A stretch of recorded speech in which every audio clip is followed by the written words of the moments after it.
Aylsham, and we have Adam presenting. Thank you, Adam. Like to start?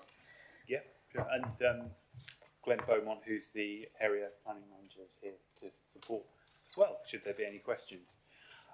But to briefly introduce the application, Chair, it's a application from Norfolk Homes for a site that's allocated within the local plan, but also with this application we've got Saffron Housing Trust, who are proposing a affordable housing extra care scheme for older people.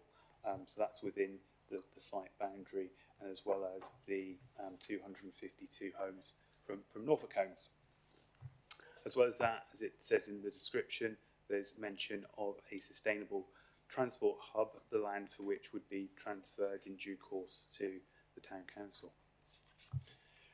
To give you the geographical background to the site, it's 12.7 hectares of land within the curtilage of Aylsham, in the sense that it's within the A140 bypass. It's approximately 25 minutes walking distance to the high school, 20 minutes to the marketplace. It's arable farmland, with the exception of the northwest corner, which stands the Aylsham Lodge Motel. That's currently being demolished as part of an application which is separate to the one we're considering today. As I mentioned, this is a site within the council's own local development plan, by virtue of being a Greater Norwich local plan allocation from March this year. Norfolk Homes have worked up this application in accordance with the requirements of the allocation, which included the requirement for the housing with care scheme for older people. In terms of heritage, it's outside the conservation area by around 700 metres.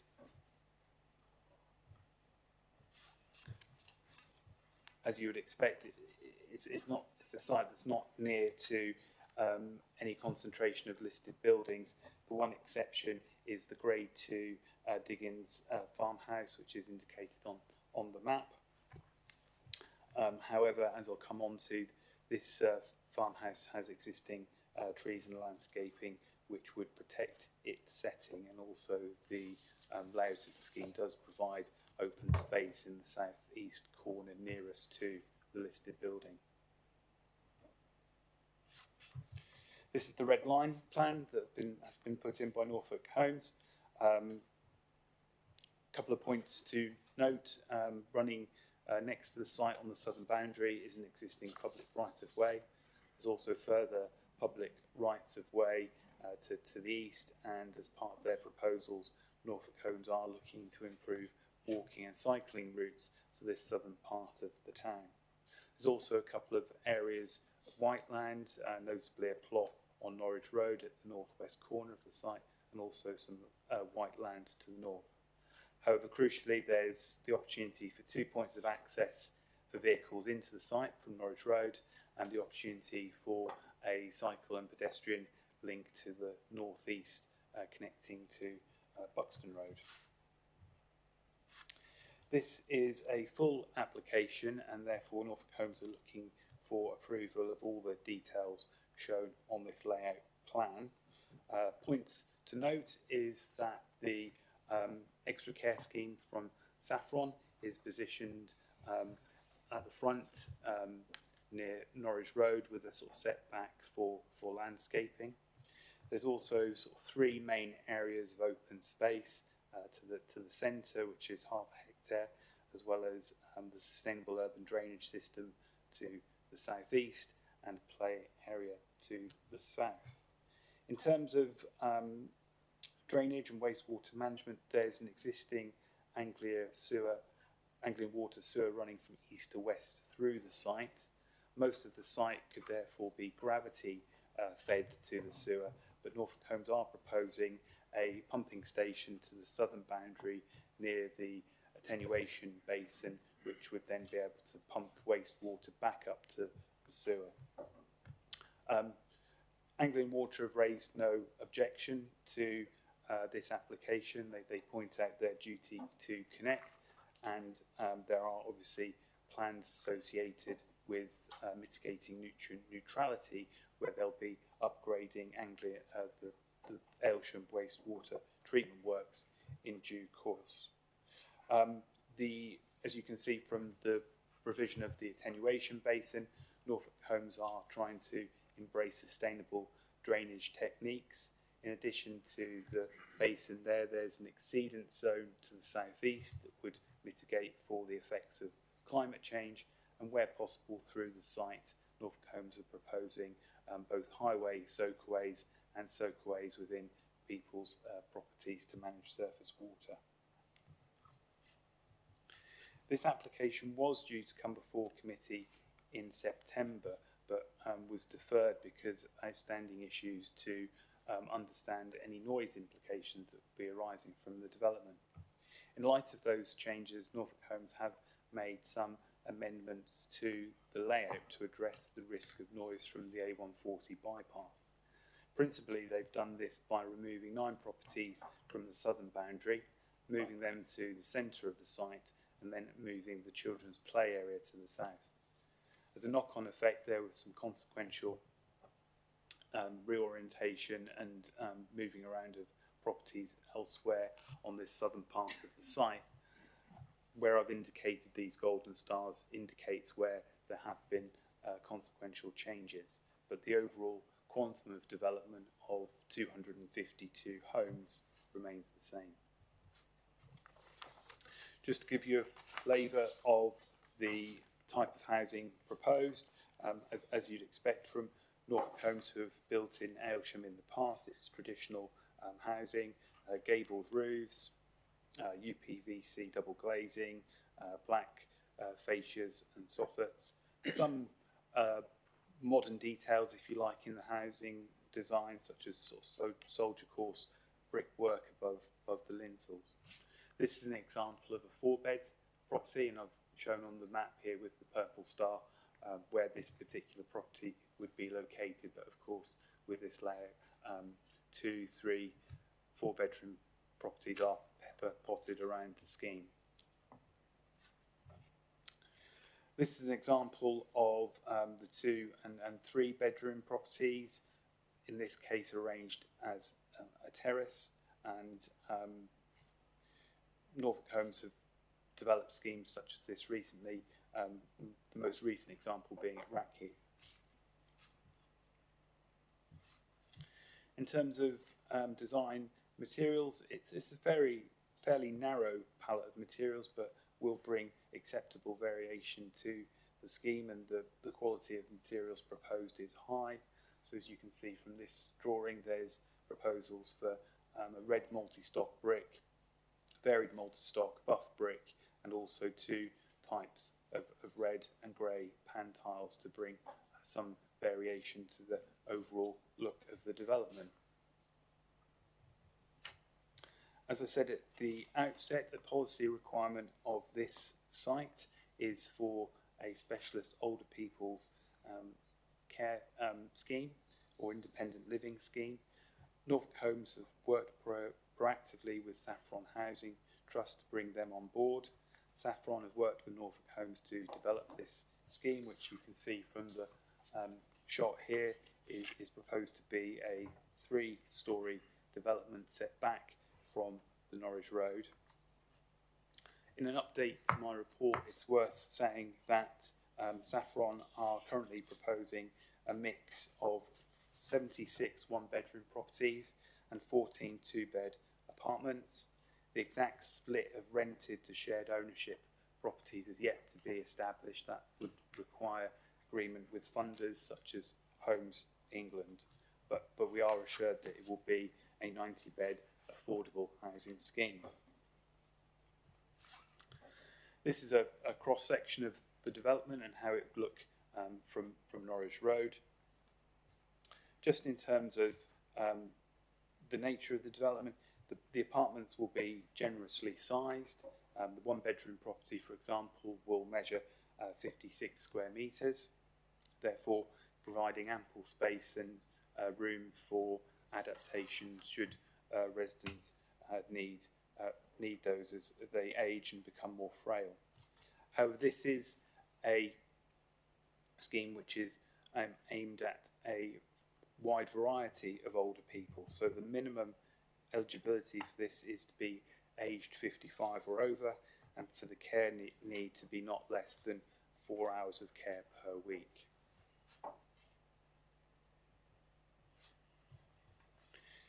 We've been working up the details of the boundary treatments for this scheme, so the aim here is to achieve a scheme which is both open and welcoming, but equally provides residents with a sense of feeling safe. So you can see some of the details around the boundary treatment, glass balustrades for the lower and upper floor apartments.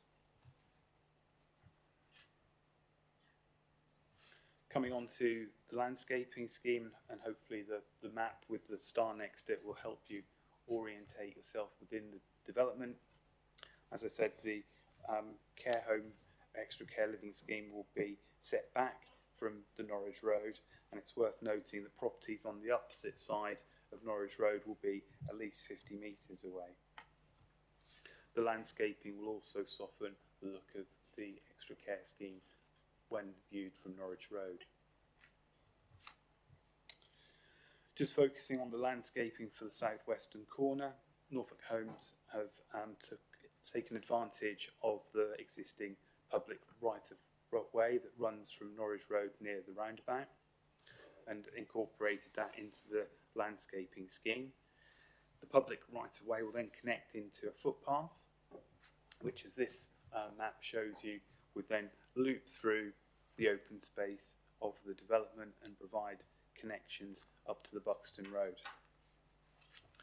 The children's play area is proposed here at the southern end of the site.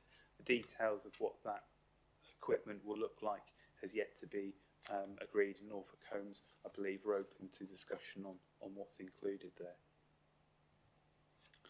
Just to give you another snapshot again to the sort of northeastern side of the site, you can see that the gravel path continues round to give that circular walking route option, and that route is completed by this path coming round and back to the loop road that gives you the 2 points of entrance into the site from Norwich Road.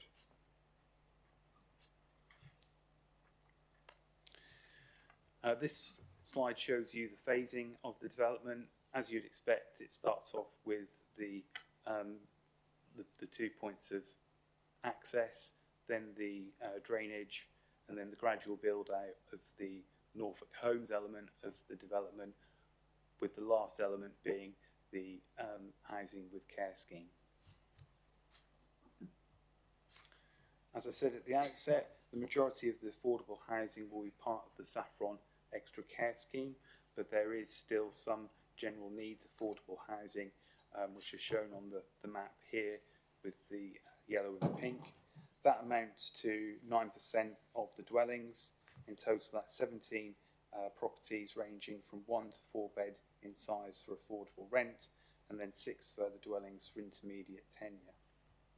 This scheme has been worked up in conjunction with the Council's Housing Enabling Officer, who's content with the mix, and that the delivery of the specialist older people's accommodation is a priority.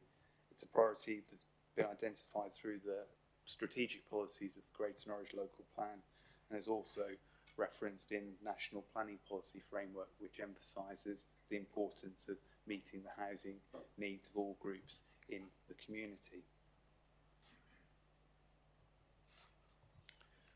Highways improvements were a major component of the requirements for the allocation of this site in our local plan, and of those we have the improvements along Norwich Road, which is shown in gold, and equally a modest but nevertheless useful improvement for the Bure Valley Lane connection. So we've got the requirement to achieve a 3 metre wide frontage footway and cycleway along Norwich Road. That's largely achieved, but as you will note, for anyone who's visited Aylsham, there is a pinch point to the north of the site where the Buxton Road meets Norwich Road. You can see on this photo the guardrail that's been put in place, and also the World War II pillbox there. So this is an area where it's not possible to achieve the full 3 metre wide footpath. But as you can see from the plans provided by Norfolk Homes, once past that corner with Buxton Road, the footpath widens out to the 3 metres, and there is provision of a zebra crossing. The benefit of this will be to enable children and parents to cross from Norwich Road across to the John Bears nursery and to the John of Gaunt Infant School on the western side of Norwich Road. Coming further down Norwich Road, highlights to notice here is that the existing bus shelter will be relocated. The road itself will continue to have a carriageway of 6 metres and a speed limit of 30 miles per hour, and the footway and cycleway will be 3 metres wide. An existing issue with Norwich Road is that the footpath near the roundabout with the A140 abruptly stops, and as part of this application a continuous cycle footway will be provided along the length of Norwich Road, and also some off-site improvements are proposed for the roundabout to assist pedestrians and cyclists there. Looking briefly at further off-site improvement, improving this footway which takes you from Bure Valley Lane, and then for a short distance, I think probably 200-300 metres next to the A140 where there is a path, that then enables you to join the Bure Valley path next to the railway, and then pedestrians can link back to the station near Tesco's.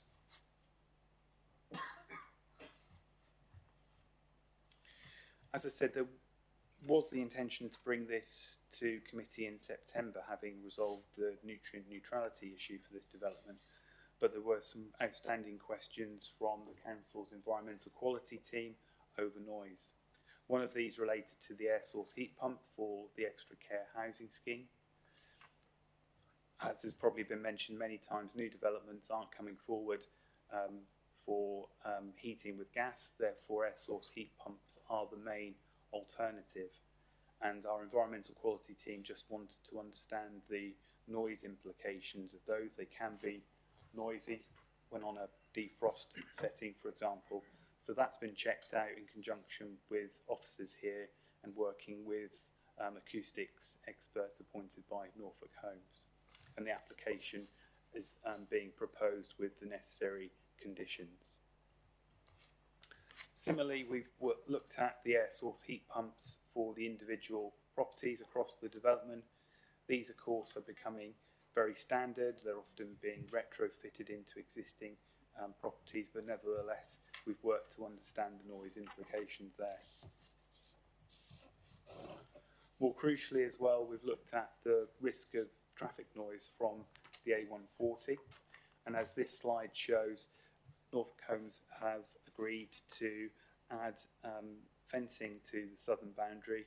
This amounts to around 300 metres of fencing at a height of 2.8 metres. The idea being given to give some acoustic barrier to guard against noise, and that's in addition to having adjusted the layout as I've described. You can see too on this plan that I think it's 9 properties will have slightly higher garden fences and walls, again to provide acoustic mitigation. These changes won't have a detrimental effect on the appearance or layout of the scheme. So as these photos show, there's already a substantial amount of trees and vegetation along the A140, which has grown up since the bypass was built in the 1980s. They'll continue to be in place, and therefore the acoustic fencing won't be visible when entering Aylsham. All this work has been backed up by consultants working for Norfolk Homes, and as this noise contour map shows, the worst effects of traffic noise have been mitigated. I should also add that we will be verifying the outcome of these projections through the build, and those conditions have been agreed with Norfolk Homes. As a further mitigation, there is the opportunity to add acoustic glazing or trickle vents to any properties that may still be at risk from noise, and this plan shows which of those properties could be affected. Finally, coming on to nutrient neutrality, which was a reason why this 2022 application has taken so long to progress to committee. Norfolk Homes have been proactive in finding their own solution here, and their solution is essentially a threefold one. The first being to use as much as possible sustainable urban drainage techniques on site, so that will account for phosphorus, which may otherwise wash into the sewer system and soak into the ground. The second mitigation, if you like, will be to limit the occupation of their development to 140 homes prior to 2030. By doing this, that gives ample time for Anglian Water to make the upgrades that they're required to by the Levelling Up and Regeneration Act for the upgrading of the treatment works. And thirdly, Norfolk Homes have secured off-site land within the river catchment at Guestwick. So this is farmland that can be fallowed and planted with woodland, and this offsets the nutrients that may otherwise drain into the river catchment. That brings me pretty much to the conclusion of my presentation, except to say that the necessary conditions, which total 27, not an especially unusual number for an application of this size, are listed in the report. There's also a Section 106 agreement associated to this development. Again, that's typical of a development of this size. That covers affordable housing, open space, travel planning, all the kind of usual topics you'd expect to see. But there's also the Section 106 commuted sum contribution that's being allocated to the NHS for upgrading the market surgery. Thank you, Adam. Anybody any questions, Joe? Thank you very much, Adam. It was a very comprehensive view of this development. I'm really pleased to see that there's lots of circular walks, lots of highway improvements, cycle paths, links to the Bure Valley Path. I think that's all absolutely excellent. I'm just slightly confused about the consultations from the NHS, Norfolk and Waveney ICS. I note that in 4.13, which was the consultation in July 2024, the capital cost to provide the extra infrastructure is 946,000 and then 1.455 million.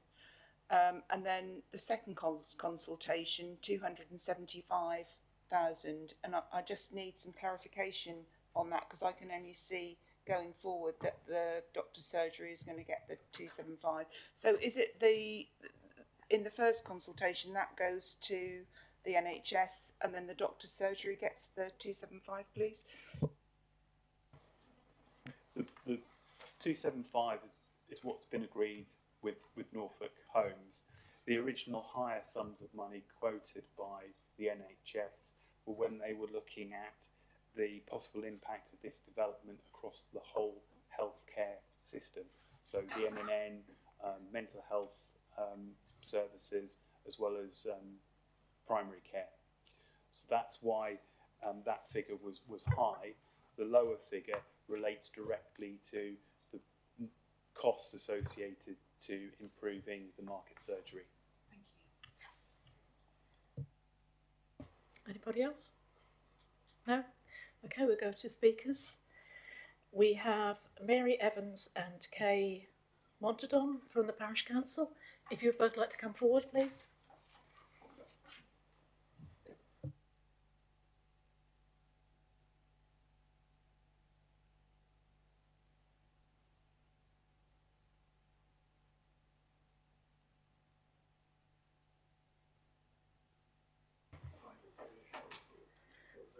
I understand you're both speaking, so you'll have 5 minutes each.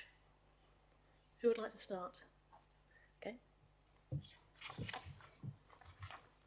Good morning. I would like to introduce myself as Mary Evans, Vice Chair of Aylsham Town Council. This is the Town Council's response regarding the land at Norwich Road, Aylsham. It is felt that the planning application is not yet ready to be approved. The application has gone through the planning inspectorate process, and the wording regarding the development was changed from will address to will achieve the following site specifications. I would like to draw your attention to some of the main modifications. 1. Master plan. The developers have not produced a specific master plan. Instead, information is contained within the planning statement, site plan, and design and access statement. These have been added to the planning application at various times, not as one coherent master plan document. 2. Access points. Access to the new development should be via Norwich Road with 2 access points for vehicles. In fact, there are 2 main access points, plus a further 2 new entrances. 3.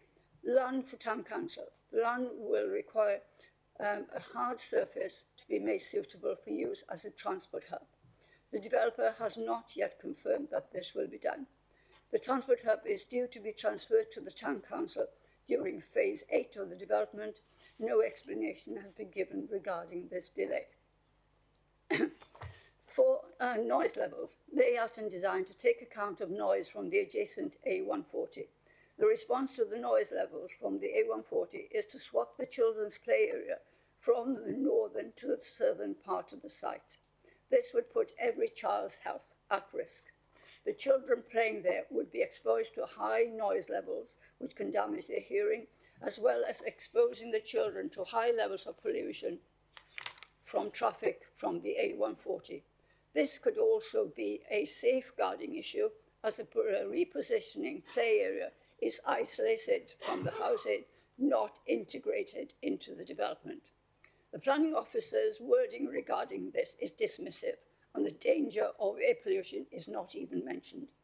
Having 300 metres of 2.8 metre high fencing on the southern boundary just emphasises the problem that these homes are too near to the A140 and should not be built there.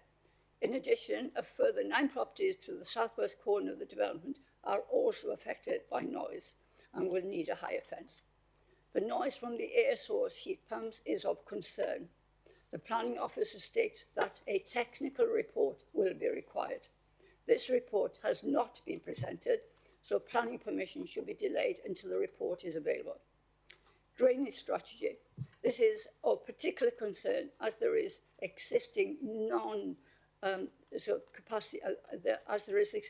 ongoing capacity problems at the Aylsham water recycling plant. As yet, there is no confirmation from the LFA lead local flood authority that the latest amendments to the layout will not have a detrimental effect on the drainage system. It is totally unacceptable to consider not upgrading the Aylsham water recycling centre. These 5 points just outlined are contained in the Planning Inspectorate main modifications. Aylsham Town Council would also like to draw the Planning Committee's attention to some other points deemed to be important to the community. NHS services. Norfolk Homes will contribute $275,000 to the Market Surgery in order to increase floor space.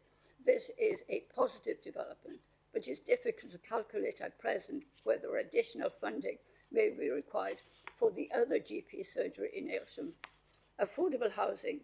It would be helpful if the Planning Committee could consider whether the development truly fulfills the government policy of 33% of new homes to be classified as affordable, as only 23 conventional houses are classified as affordable.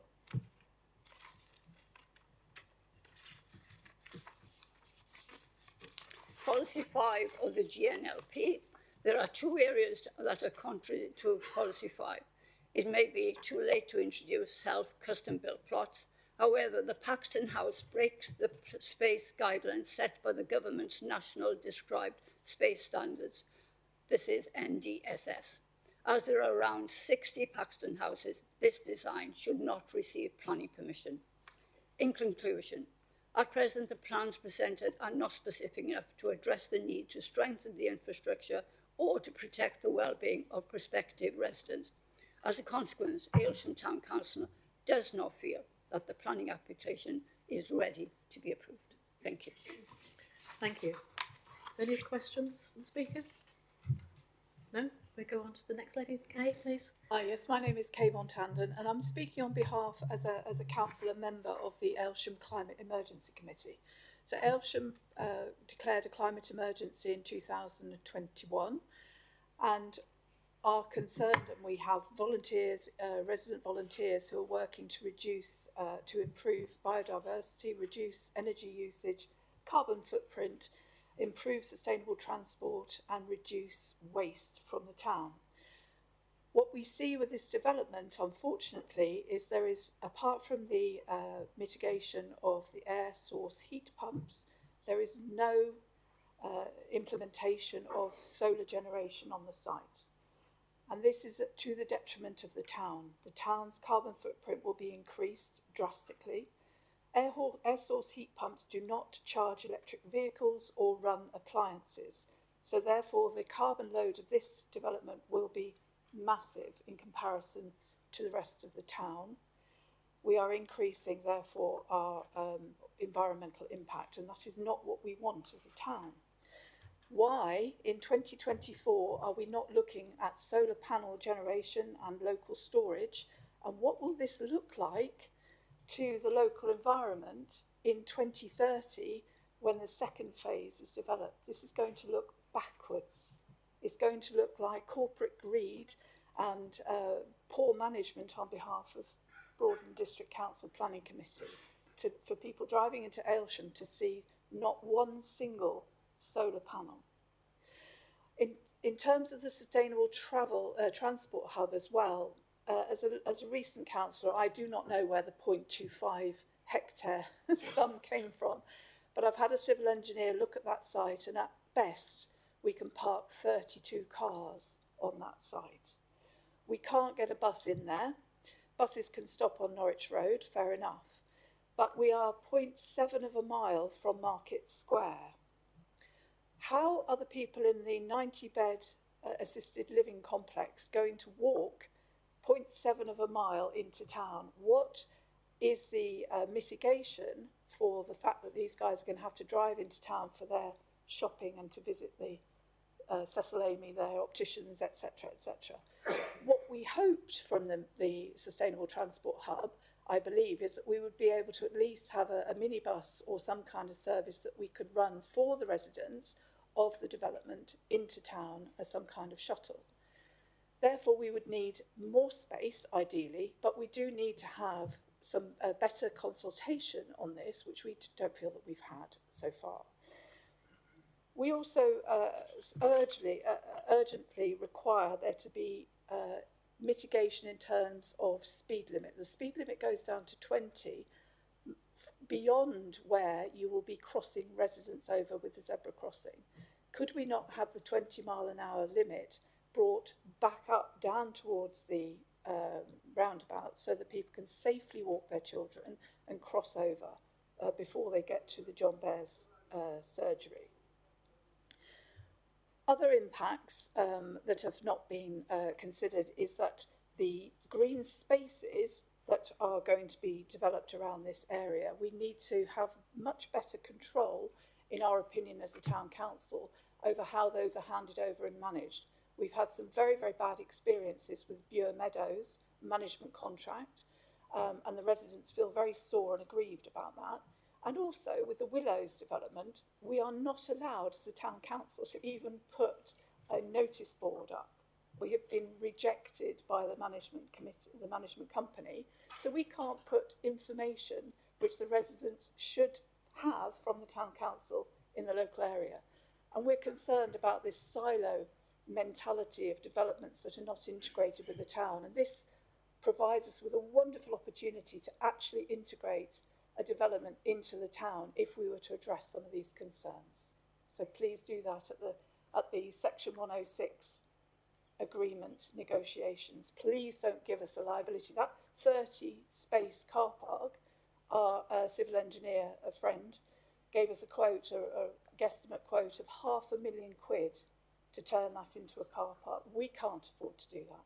So we would like at least the developers to hand that over into a car park ready place for us at the end of the development. Thank you very much. Thank you. Any questions for the speaker? Okay. Oh, sorry, Joe.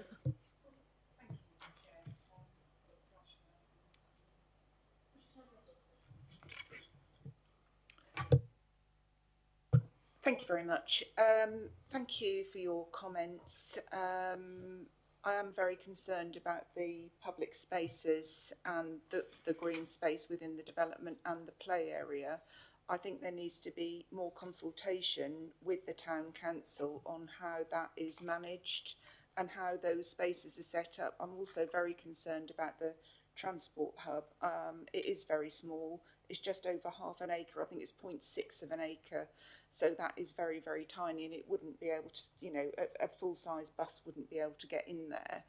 I thought that was going to be delivered to the town council in a sort of a ready state with some sort of tarmac parking spaces and everything there.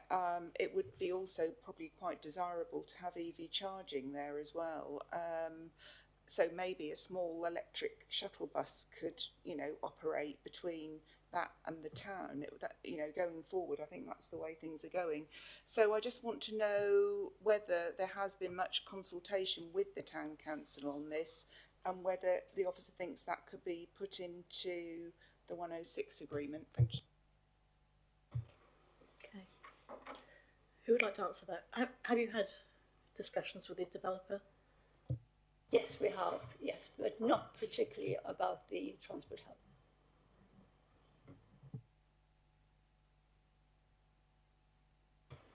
I just want to go back to the policy of the Greater Norwich Local Plan. As you know, I will do. I'll go back to the policy always. If we go back to, so it's policy B.AY.2,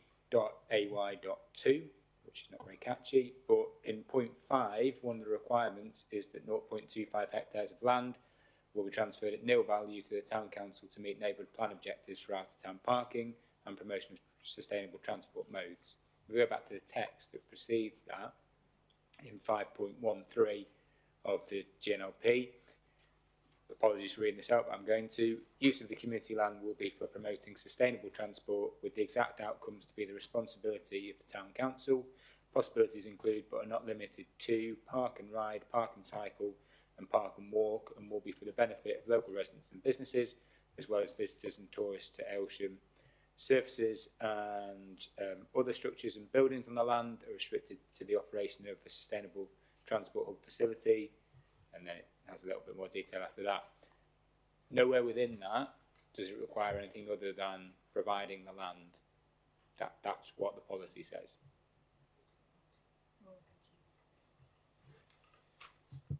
Any other questions for the speaker? Okay, you may return to your seats. If I could call Rosemary Hunt and Dr. Ahmad to the front, please.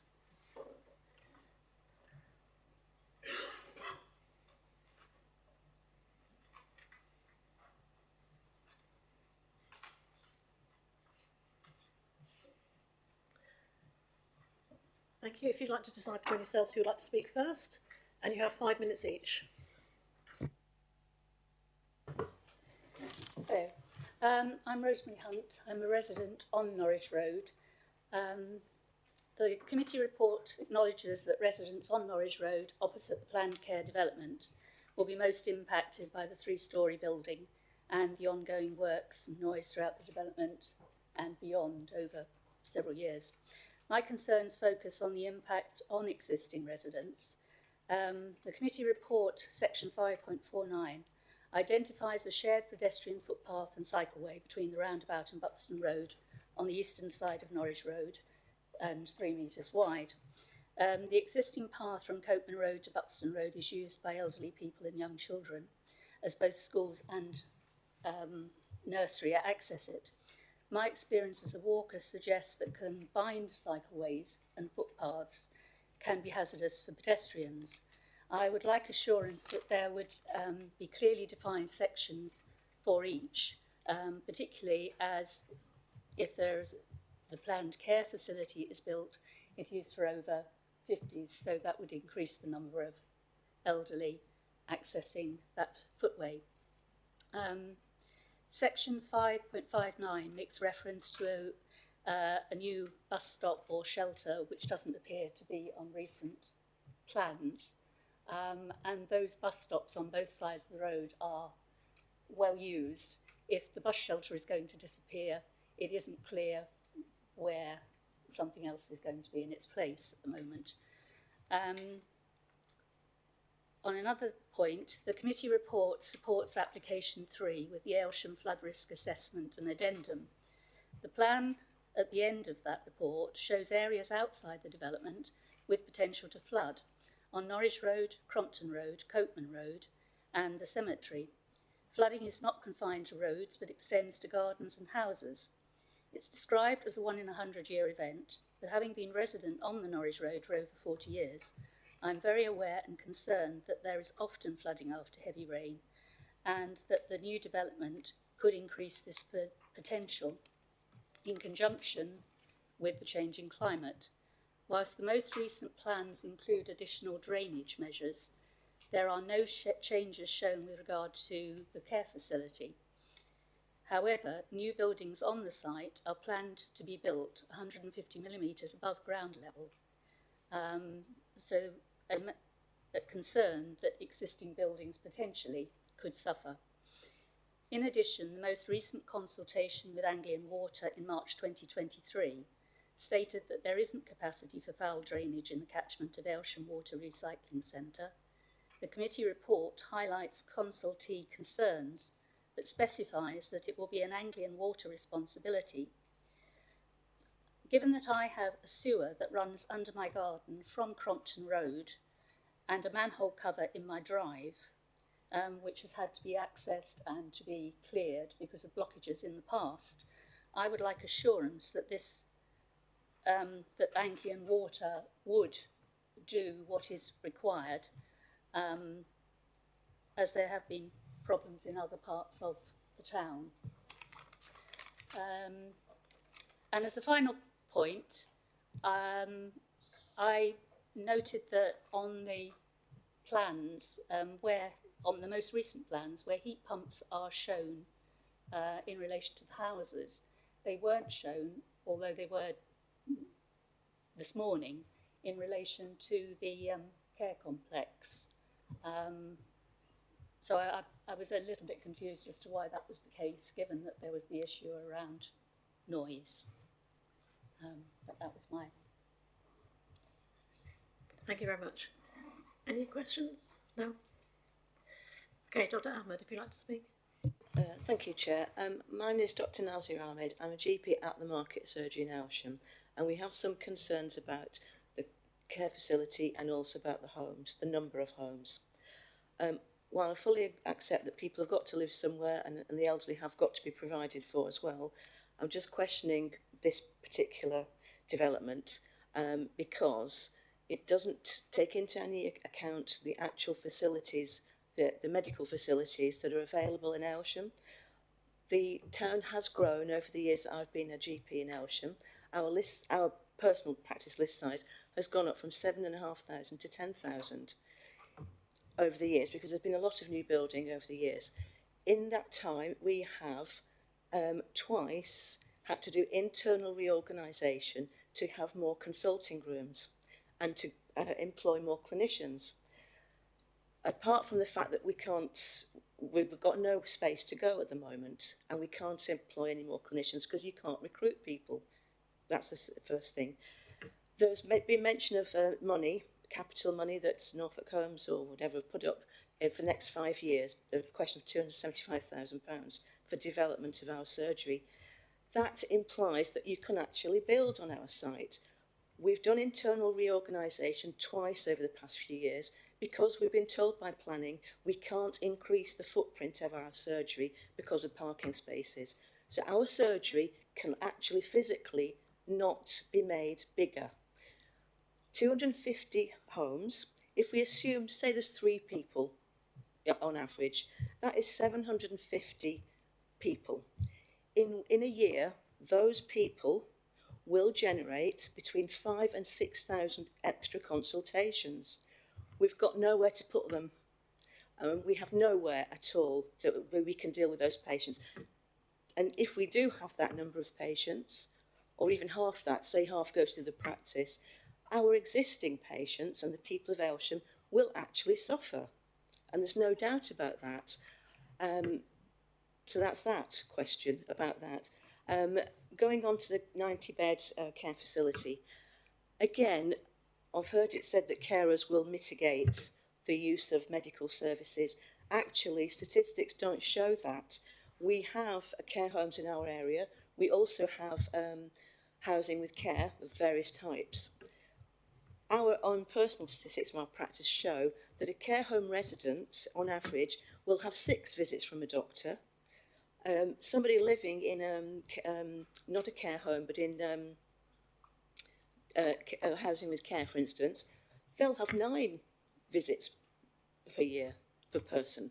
And that's actually quite a lot. A visit to anybody, be it in their own home or in a care home, takes 3 times longer on average than a consultation and a surgery. So that is taking clinician time out from already we haven't got enough clinicians for the patients we've got in Aylsham.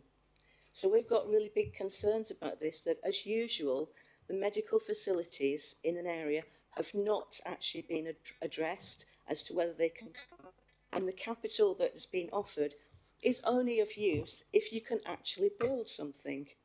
And we've already tried that twice to enlarge our surgery and been told that we can't. So that's going to be a very difficult thing. Maybe the other surgery would be willing to have that extra money and you know, increase theirs, but their site is as much restricted as ours. I think you know, people in Aylsham probably know that. It's on Hungate Street with you. You can't build anywhere there. So basically, there's nowhere for our practices to actually expand. I can't speak for theirs, but I'm speaking for ours, that £275,000 is of no use to us if we can't build on our site. Thank you very much. It's very interesting to hear a doctor's perspective on big developments. Ellen, you'd like to speak? Yes, thank you very much for coming to speak, Dr. Ahmed. Looking at our planning documents here, well, my question to you is going to be, how much consultation have you directly had with the NHS Norfolk and Waveney Integrated Care System? Because in the report here in paragraph 4.14, it says, despite reaching its maximum capacity for space and clinicians, the surgery says that its building has potential for expansion. So that doesn't quite fit in with what you have said to us. So I don't know where that has come from, or what, you know, what conversations have you had with the ICS? I don't know. I can't answer that, but I can answer this question. Is we could have room for expansion, but we've been told twice before that we can't. We've got space outside. It's not easily accessible, but we've got a garden space. But we've already been told that we cannot increase the footprint of our building to expand into that space. We've been told twice. So who has told you that? That's another. Well, we've had to go to planning. Obviously, we've expanded our surgery once already over the years. And we've had to, as I said, we've done internal reorganisation twice. That's not because that's what we want, because it's make the space tighter. We've been told twice that we're not allowed to expand. Could I ask, do we have a response from the planning officer on this? So the summary is, I can't remember who the letter was from. I think it might have been from the practice manager at the market surgery. So I've simply tried to summarise what I think that letter says. The contribution of the 275 has been discussed with the ICB, and they've requested that the money be available either to the market surgery or the Reefham and Aylsham medical practice. So we've written an either or into the draft section 106. Thank you. Sorry. So can I ask what the view then is of the other surgery, the Reefham surgery? I just feel that this is particularly important. We cannot approve all these extra houses in Aylsham if there really cannot be expansion of the health service in the area. I think it would be difficult for us to do that. So would the other surgery be able to physically expand? Can I answer that? I mean, obviously I can't speak for them, but I do know their site, they can't physically expand their site on Hungate Street.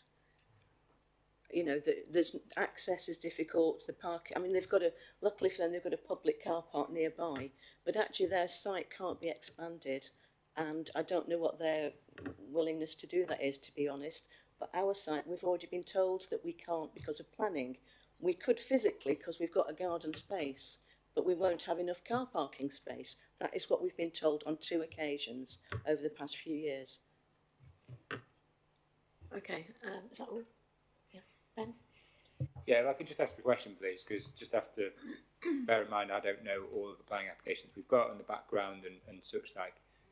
Could I ask what the reasons were that you've been given that you couldn't expand the surgery before? We were told that there wasn't enough car parking space for the number of people that would be coming to the surgery. Given that we know for a fact that other surgeries in Norwich don't have car parks. But that's what we were told on 2 occasions over the past few years.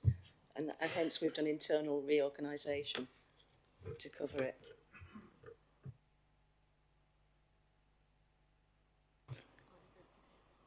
Okay, sorry, I'm just thinking out loud here. I'm just going to make a point in general for members to consider in that this allocation has gone through all the processes of the GNLP, it's been adopted, and then we've had a further response from, and it's been consulted on, then we had a further response from the ICS. I'm not in any way diminishing the comments that the doctor has made today, but we've got to a point where we consider Aylsham to be a reasonable place to have this number of houses associated with it or built within it. You know, it's not just this development, it's the development up to the north at Eagle House as well, which is an allocation too. I suppose I can't sit here and say, oh, we'll make sure that there's enough space at the GP surgery and we'll allow something, because that's a separate application. I've not got anything in front of me. I can't claim that. What I can say is that there is the provision for people to be able to walk to the centre of Aylsham. Aylsham is a sustainable town. It's got good footpaths, it's got a good centre, it's got buses that go to it. There's also a proposal in here for a transport hub that we've talked about as well. Yes, we don't know the details of that, and that's for the town council to work with town council to work on going forward, and that could potentially help in terms of accessibility to the site as well. And I'm going to say another thing as well that perhaps has not been said today, and you might not all agree with me, but we've talked a lot about older people today, and as someone who's 43, 50 doesn't feel that too far away from me at the moment, and I don't think we can necessarily just suggest that people who would go into the extra care home, the development with extra care, would suddenly not be able to walk to these facilities within the town, including the GP surgery. In fact, we would probably want to encourage that, and I think that's the real benefit of having it in this mixed community. So I don't personally, but this is my personal view, I don't personally think there'll suddenly be a real challenge or an issue of there being lots and lots of older people with real care issues, because that would be where you'd be in a care home as opposed to extra care. So that doesn't necessarily give any answers, but I just want to give a further background to what I think could be considered as part of the discussion. But again, I'm not diminishing any of the points that have been made, and I think Adam's waving his finger at me. He wants to say something as well. If that's okay, Chair. Yeah. Just to give sort of the officer sort of history in terms of the engagement. So we had the consultation with the ICS, as I explained to Councillor Copplestone. They came back with their initial request for money. We then looked at the primary care need. We looked at the not in detail, but we looked at the car park to say, well, there could be potential to use that car park. There could be potential to reorganise space within the surgery. I've never been in your practice, so I can't possibly comment, but we did look into there being possible ways that this could be explored. Obviously, the way this is worded with Norfolk Homes is that money would sit there for 5 years to give the time for the NHS, whether that be at the level of the individual practice and the practice owners, or at the level of the ICS, to work out what the on-the-ground solution could be. But I think it's important to emphasise at this stage that during the spring we had the consultation back from the ICS saying that there was a high demand on services in Aylsham and that they would like a capital contribution.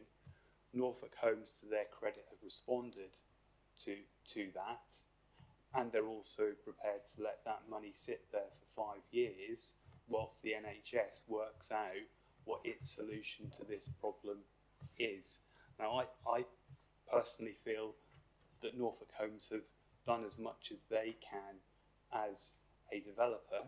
Having worked on the GNLP, I'm aware of all the discussions we've had for several years with the ICS in terms of development coming, where would development need to be, looking at our 5-year land forecast. So the NHS are well aware of the development coming. The context here is the pressure the NHS is under. Okay, I think I would suggest you go back to planning and have a discussion with the officers to see how we can help you, if we can do that. Yeah. I'm sorry, you've had your 5 minutes. Yeah. If you'd like to return to your seats, please. I'd like to call Alan Presley, please. Is Alan here?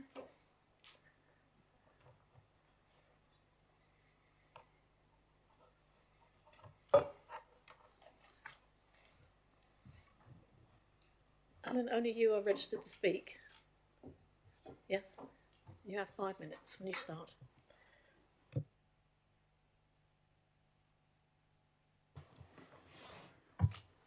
Thank you, Chairman. Alan Presley of Cornerstone Planning on behalf of the applicants. If committee can please note, it is a joint application with Saffron Housing Trust providing the independent living part and Norfolk Homes providing the remainder. I think in the report it just says that Norfolk Homes are the applicant, but it's a joint application. I don't propose to take up the committee's time by reiterating the context and issues set out so comprehensively in the report and confirmed and updated by Mr. Bannon this morning. These detailed proposals have been long in preparation and consideration through extensive public consultation, pre and post application engagement with the community and the town council, various stages of master planning processes, and of course the Greater Norwich local plan process through which the site was allocated for development upon its adoption.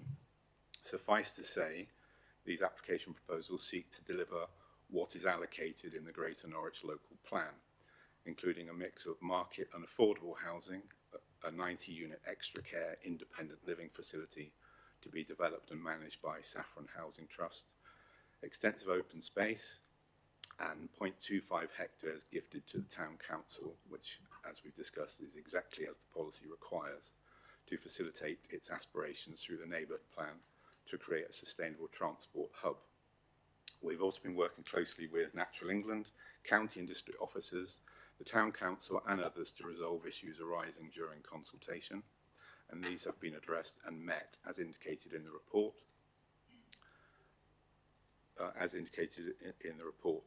Notably, housing design, on and off-site highways design, drainage, public open space, noise ecology, nutrient neutrality, and Section 106 contributions.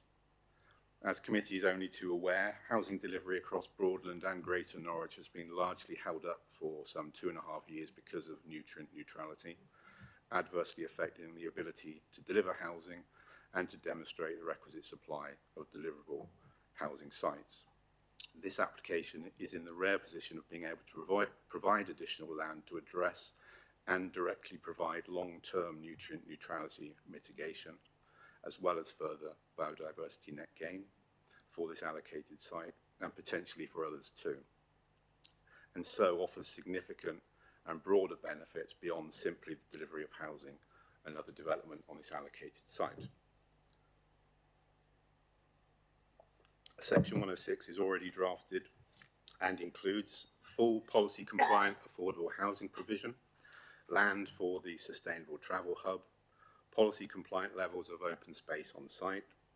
I would point out that in discussions with the town and the district councils on the types of play equipment, we're very keen to meet their particular aspirations, including special educational needs equipment and accessible play.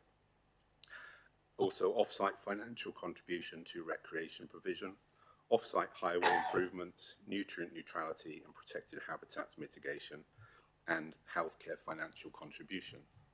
Now, on that point, we've heard concerns around the impact of the new development on the primary healthcare capacity, and these are, of course, acknowledged, but are common to all such development and in every location. But as the report notes, this falls into the remit of NHS services to plan strategically to meet that demand as it arises from planned development of this sort. However, as you've heard, this isn't a statutory requirement or a policy requirement, nor a stated requirement of the local plan, but nevertheless, the applicants have agreed to contribute circa £275,000 towards primary healthcare to address these concerns. In conclusion, we trust that the report's recommendations will be confirmed today to enable the application to be resolved and determined, and thus ensure the early delivery of housing and associated development to meet planned needs for a diverse range of housing, other infrastructure and facilities. I'm happy to deal with any questions arising. I'm seated next to Mr. Bootman of Saffron Housing Trust in case there are any particular issues that might, if the Chairman is happy to, that we both deal with particular questions as appropriate. Thank you, Chairman. Okay, thank you. I do have 3 comments I'd like to make. One about the play area. I'm really not happy with the position of the play area being along on the A140. Also, it's not in the central position for the whole of the development. I would prefer it to be moved up to the green area in the middle, if we could have that. Yes, that slide up there. I'm sure there's plenty of space there to put a play area. I'm very pleased to hear you're going to put accessible and inclusive play equipment on there. Could it be changed? Chairman, we've got absolutely no problem with that. It was fairly late in the day that we swapped, I don't know if Adam can perhaps point an arrow to the area where we effectively swapped in order to address some of the noise concerns. We swapped, that was where the equipment was. So effectively the housing was swapped there to where it's now shown at the bottom. But we've got absolutely no problem if there's a particular view on it to putting it somewhere else. That's absolutely fine. Thank you. The other question is solar panels. Have we not considered putting solar panels on at least the affordable housing? There will be solar panels on the housing to meet the policy requirements of renewable energy on the site, yes. Right, thank you. And sorry, Chairman, could I also say that the houses will all be A-rated as well, in terms of, so that addresses that point as well. So. Okay. And the other one is little small thing. Information board? Can the parish council not put an information board somewhere? It's very handy for residents. I think that was another site rather than this one. I mean, in terms of open space, it's offered to the town council to adopt and manage.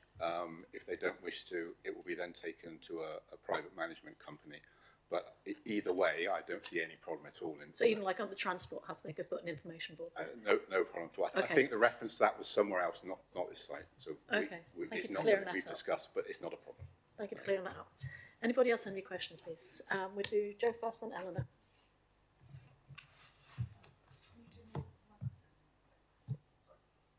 Thank you, Chair. Thank you for your comments. I know the Town Council are very concerned about the management of green spaces within new developments, and they suggest that they've had difficulty with other developments. So I think that the management of the green space needs to be paid for outside the Town Council from their comments, and I think maybe a management committee would be the best route to maintain that green space if the town council are not happy to go forward with that.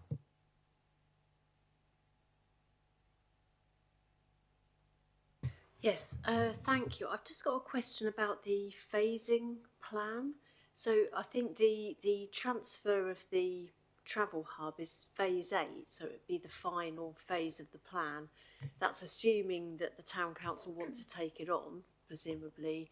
I just thought that actually it might make more sense to deal with that early on, so that at least there's some provision. I know it's not very big, but at least there's some provision for alternative parking or you know, for transport provision before or early on in the stage, rather than putting it at the end when all of the houses have been built. So is that a matter for the town council to decide?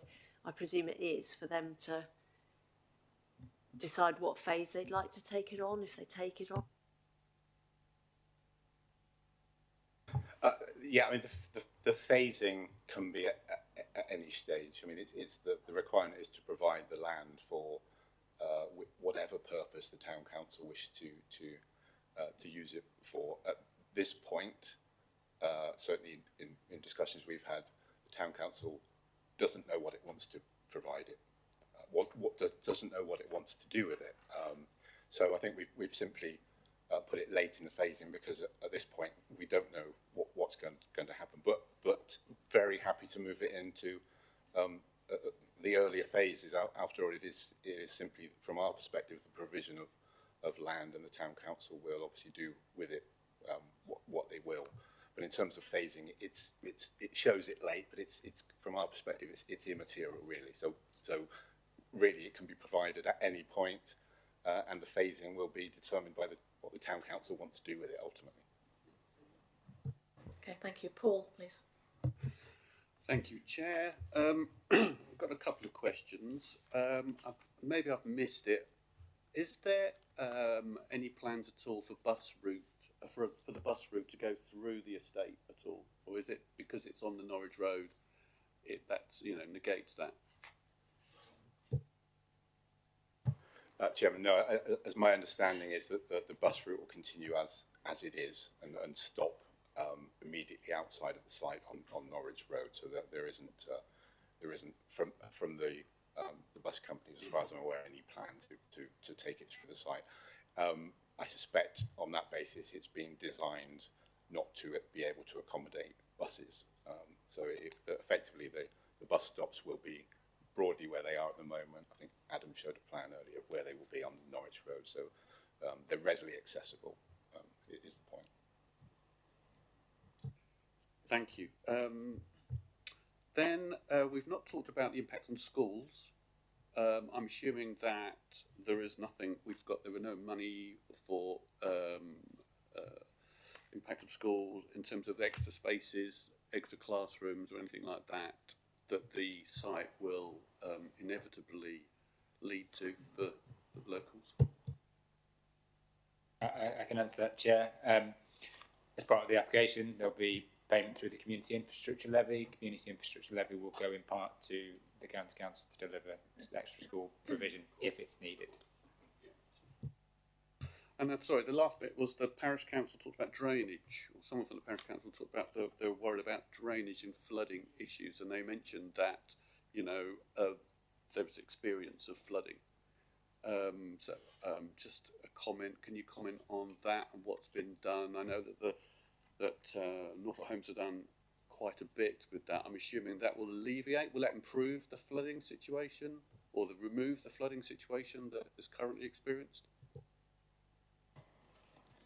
So we've discussed this with Norfolk Homes, and the Town Council have been involved in those discussions. From Norfolk Homes' point of view, they've done everything that they can as a developer. So they've engaged with Anglian Water. They've looked at the sewer and the condition of it that runs through their site. Anglian Water obviously have given their standard comment on this, which they don't object to the development. They have a duty to connect, and as I mentioned in the presentation, they'll be looking to upgrade the treatment works in due course as part of their responsibilities under last year's Lura Act. And sorry, just to add one more thing as well. Apologies. In the update sheet, you'll see it came late on, but we've got a response from the Lead Local Flood Authority in which they raised no objections to the scheme, now subject to the relevant conditions. Thank you. Oh, Eleanor, you got a question? Yeah, this is a question about the extra care development. I see on the third consultation from the designing out crime officer that they'd mentioned a couple of things, including there was a 1.2 metre negotiable estate fence, and it said there were concerns remaining over that and further pathways that provide easy direct access to the shell of the building. I just wondered if any of those are being addressed. Yeah, so it's always a balance on these schemes between wanting to make it open, welcoming, integrated, where everyone can come in. So there'll be some public parks in the scheme, so there'll be a cafe which will be open to the public as well. So there's always a balance between that element of having it open and welcoming versus having it safe and secure for the residents. We've had discussions with the designing out crime officer. What we've got here is what we've discussed with them, and we think is a kind of happy medium on that. If there's certain finer elements in there that we need to deal with them as we get into the next stage of design, we're happy to do that. But yes, we feel that we've struck a good balance with what's on the screen here. Okay, Adam, do you want to come back? Just to come back on that, I had discussions with the designing out crime officer about this, and she was reasonably content in the sense that Saffron recently did the Swallowtail development in Acle, and the designing out crime officer was exceptionally pleased with that scheme. So I see, given the same parties are involved, I don't see any risks with this one, but and I'm happy that a solution will be reached and a condition is obviously proposed to. Yes, Ken. It's a question for the speaker. Yes, because my one of my concerns, and it's a very complicated application, and there have been so many very firm points put over, and particularly on flooding. And I thought that the points made by, I think it was one of the local councillors. Can I ask, I mean, you listened to all the points she made. Can you assure me that what the points that you've made under 534 down, has that covered the concerns expressed by the lady councillor? And I did notice that under 4.4, the NCC lead a local flood authority, no comments. I was really concerned by the points that she made, and I'm not able, just by reading 534 to 538, whether have they really been covered, the points that she made? I mean, I haven't got a note of it, can't remember exactly what she said, but she spoke very strongly indeed. Yeah, if I just give you a couple of comments on that, Ken, that's okay. Just to go back to the point, sorry, I made earlier, in the supplementary schedule in the additional comments, the Lead Local Flood Authority have now said they've got no objections to the scheme. So supplementary to those comments, they've now got no objections. So I'm comfortable from that respect. They're the drainage experts, they're the drainage body that sign off on that, so I'm comfortable with that. In terms of the wider issues that have been raised and raised well by the residents, the development has a requirement, I use this phrase and it's never the right phrase to use, but to wash its own face. It's not there to deal with the problems, if there are any problems in the locality already. It needs to make sure that it deals with the drainage on its own site and therefore not make it worse, but it also doesn't have to make it better for other people in the area as well. It needs to be neutral in effect, the impact. That's what the NPPF says, so that's what we follow. Yeah, so that's, you're saying, that in respect to this particular planning application, it's covered as far as you can tell. That's my view. Anglian Water don't object, the LNFA don't object, and therefore I'm satisfied that we've got a scheme that can cover it. Use my phrase again, wash its own face. Thank you. Okay, if there's no more questions to the speakers, I'll ask you to return to your seats, please. And we'll go to general discussion.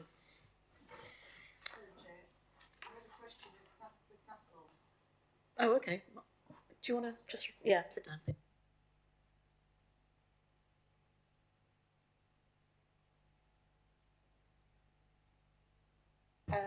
Thank you. I just wanted to know more about the care facility for independent living.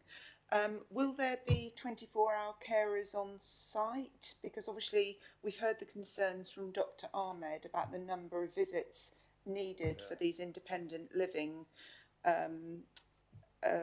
sites, and I just wondered if, I just thought maybe if there is 24-hour care there and enough care to service the 90-bed facility, whether that would take some of the onus and pressure off the local surgery. Yes, so there is. So each resident in the facility will have their own independent individual care plan. Supplementing that, there's what's called unplanned care provision. So there will be 24-hour unplanned care provision there. If someone were to have a fall while their carer is not there, then there are people there to respond to that. Okay, you may return to your seat. Right, who would like to kick off general discussion? Do we have any concerns? Paul? Go on, I'll kick it off. I think we could summarise it by saying that it is a big site. I think Norfolk Homes and Saffron have addressed a lot of concerns. It feels like they've addressed a lot of concerns.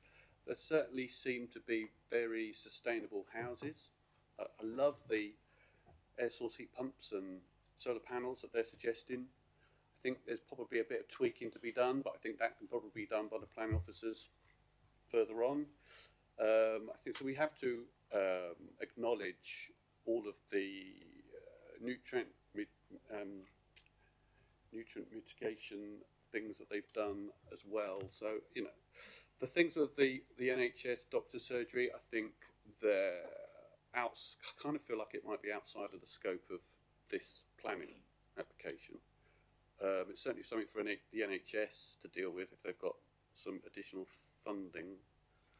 So, kind of feel like it kind of ticks all the boxes, unless anyone else has got any, you know, immediate pressing concerns. But I propose we accept it. Are you proposing? I am, yes. Okay. Bibbin, would you like to speak? You're happy to support. Anybody else got any comments? Joe? Thank you. Yeah, I talked a bit about the green open space and suggested a management committee might be the best option, because I was quite worried that the town council had difficult experiences with previous developments. But I could hear from the back there they're not keen on that idea. So obviously that would be in consultation with the town council, so they can get the best balance for them to make sure that there is funding going forward to maintain those green spaces. And I just wanted to ask Adam whether that could be put in a 106 agreement. There is a set formula for how open space is calculated, and also a formula for how funding is allocated depending on whether the town council take the open space or whether it's moved across to a management company. Thank you. If I could just ask Adam as well, you talked about community infrastructure levy, so obviously there will be money going to the town council for this development.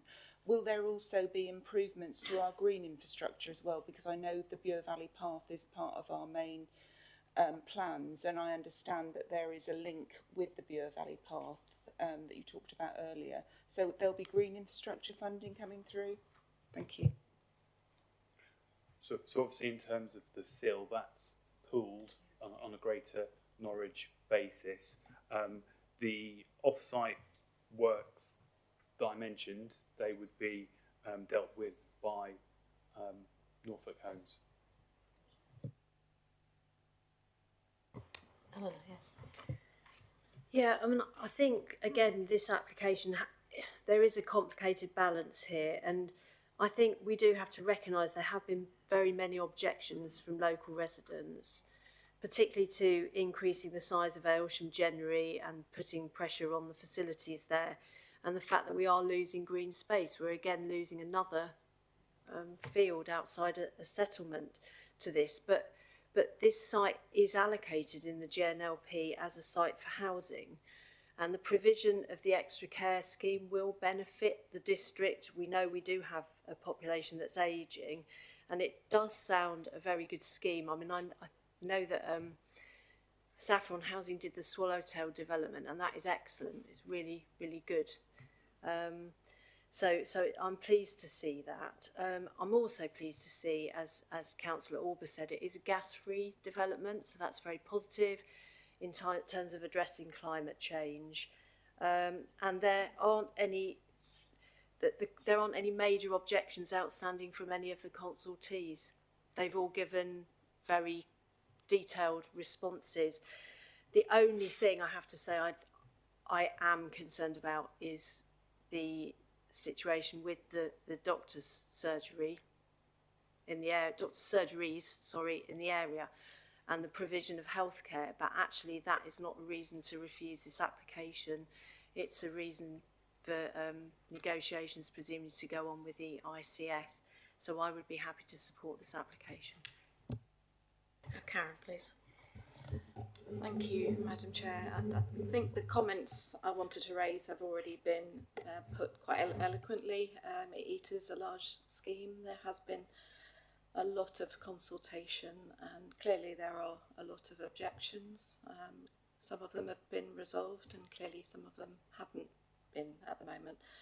I think my biggest concern is about the provision of primary health care, and I really welcome hearing from Dr. Ahmed this morning. I think it's the first time we've had a health professional come and speak to us, and I think we should listen.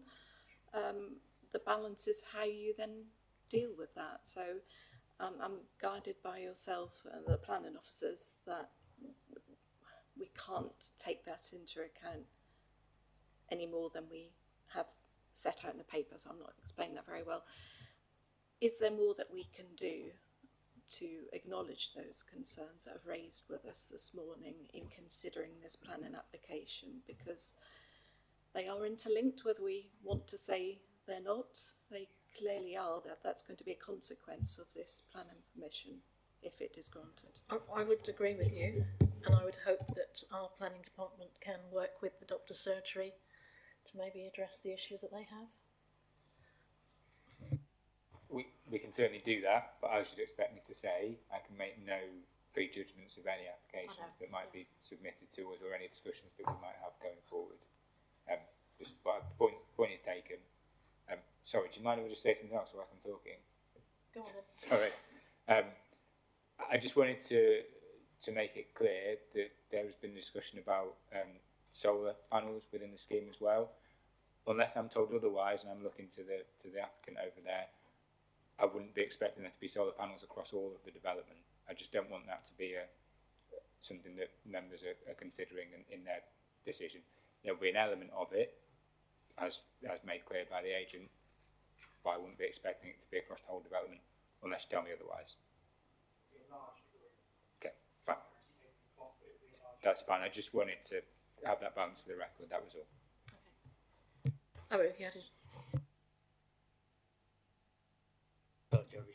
Sorry, my biggest concern about the doctor's surgery, and I lived in Aylsham for the last couple of years. Within the last couple of years, I've seen there's so many, parking issues in the town centre. So many parked cars and all these, but I don't know what to say. okay, noted. Sorry, I'm interrupting all the time here, but I meant to mention this before, but didn't quite get to it. The surgery does have bus stops right outside it. There's one going both ways, and there is bus stops outside this development as well, but then those bus stops go to elsewhere in Aylsham too. We can't make people take the bus, but in terms of the ability to be able to do it, it's got bus stops outside it. So that is something that possibly can help in terms of our discussions going forward with them in the future, because if I'm going to say something, you expect that discussion to be put back on me as well, but also to see there is the option for people to travel via bus there.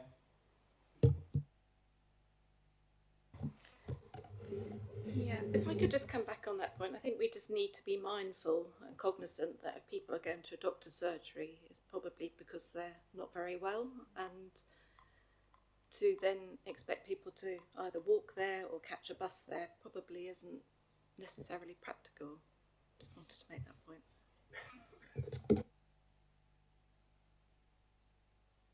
It's just to follow on the surgery situation, because obviously that's very important, but the concern expressed by the people who said that they had applied for planning permission on 2 occasions, as I understand it, but you, I think I understood, Ben, to say that as far as you are now looking at the situation at the moment, you see no reason why they wouldn't be able to extend their surgery facilities.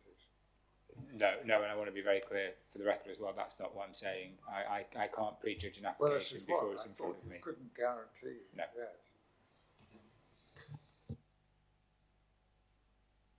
It might just be helpful to reiterate the process that we've followed. So the letter from the market surgery did say that they had the potential to expand, and they strongly request that developments to their existing primary care practice are made a condition of planning. So we have responded to their letter and the request from the ICB. So I can only say what I said before, that it's not the absence of planning here, it's the challenges facing the NHS, which I think are the pertinent issue. Obviously, through the process of developing the GNLP, the ICB, as they were then called, I believe, were fully cognizant of the proposals for 600 homes in Aylsham, and for those 600 homes to include an extra care housing scheme. And as I'm probably at risk of repeating myself, but Norfolk Homes are providing this capital contribution, which we can hold for 5 years.